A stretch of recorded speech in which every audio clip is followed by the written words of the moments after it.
This is how I budget my allowance for the whole month. Day 18 of Project Wealth 101. And syempre, trying to reach 182,000 pesos every month. Sa mga nanonood ng vlog ko before, alam nyo naman na I'm college student na masipag, charot. But for today's topic, pag-uusapan natin kung paano ko nga ba binabudget yung pera ko every month. Masaya-sayang usapan to, kaya tara, simulan na natin. We all know college life is a full of experience. Sobrang saya dito. But it can also a period na may financial stress talaga tayo, bro.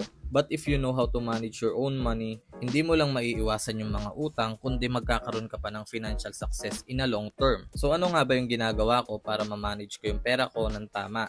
Una, I'm creating my own budget plan. This budget plan ensure that you are not spending more than you're earning. Ibig sabihin lang nun, tumutulong yung budget plan ko para maiwasan kong gumastos ng higit pa sa kinikita ko. Example sa akin, ang allowance ko every month ay 5,000. Yun lamang po ay yung pangkain ko. Since tinatrack ko yung mga expenses ko, malalaman ko kung ano nga ba yung pinakamalaking ginagastos ko araw-araw. Para kung sakali na nakita ko this month ay lumagpas ako sa aking budget, hindi ko na mauulit yon. Pangalawa, meron po akong listahan ng mga income ko at meron din akong listahan ng mga expenses ko. Sa mga income ko naman, dito papasok yung kita ko sa business, sa mga social media ko, at iba ko pang side hustles. Sa expenses naman, dito papasok yung dalawang category. Yung fixed expenses, tulad ng aking food allowance, yung gas ng kotse ko tsaka motor ko, since rent-free tayo, at free scholarship, hindi ko na sinasama yon. Yung other category naman, yung variable expenses. Dito na papasok yung mga entertainment ko, yung grocery, at marami pang iba. Since meron na akong clear picture ng aking income at saka expenses,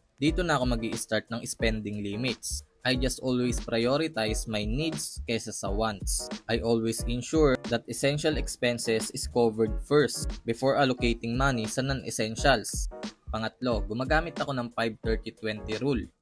50% sa needs, 30% sa want, 20% sa savings. Itong rule na to nag-help sa akin para mabalance ko yung budget ko lagi. At pang-apat, ito yung hindi ko kinakalimutan, ang emergency fund. I always make sure na meron akong emergency fund. Since ang business ko at mga social media hindi naman palaging kumikita, para in case na magkaroon ng problema, may uhugutin ako. And lastly, lagi ko nang kinokontrol yung spending habits ko. Hindi na ako nag-i-impulsive decision. Alam mo yung bigla-bigla kang bumibili ng mga bagay na alam mo namang hindi mo talaga kailangan. Konting kwento lang. Nung first year ako, talagang sobrang lakas ng mga social media ko to the point na malaki yung kinikita ko. That time, I made a big mistake para sa akin. Kasi hindi ako nagbabudget.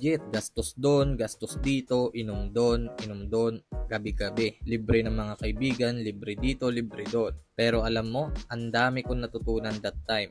That time din nalaman ko yung importance ng financial planning. Sa pagmamanage ng pera sa college, totoong nakaka-challenge. Lalo't di mo pa alam yung mga ginagawa mo. Pero kapag alam mo na yung budgeting basics mo, easy na lang yan sa'yo. I ain't gonna tell him, babe, I get it, darling. Yeah, you got a situation, stop sweating, darling. Yeah.